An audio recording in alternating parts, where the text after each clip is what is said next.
The public is the early venture investor in these products, and we deserve a share of the returns when these products prove valuable.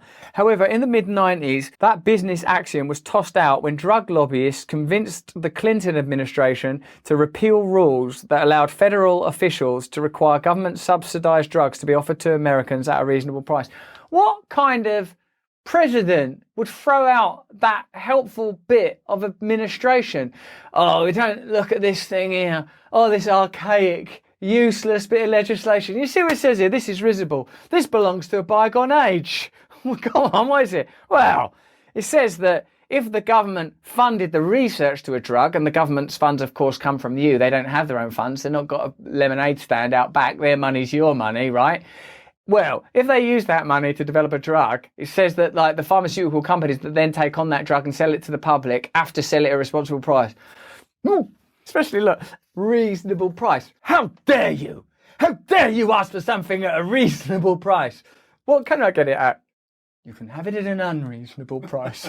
A few years later, Congress, with then Senator Joe Biden's help, oh cool, voted down legislation to reinstate these rules. We'd like to reinstate that rule about the reasonable price.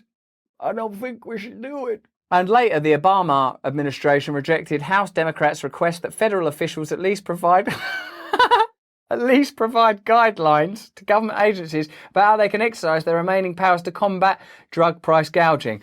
Could we at least have some guidelines? No guidelines. Work it out for yourself. The result? We now routinely face immoral situations like last week's news that pharmaceutical giant Merck is planning to charge Americans, you're going to love this, $712 for a COVID drug that cost $17.74 to produce and whose development was subsidized by the American government.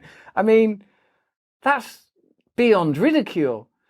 Right, you know that drug cost $17? Yeah, I remember when we gave you the $17. Could we buy some? Yeah. How much is it? About $17? Shade over that, because you've made the packets and everything. I suppose you've gone to a lot of travel adverts with those bits under the bottom, all the disclaimers.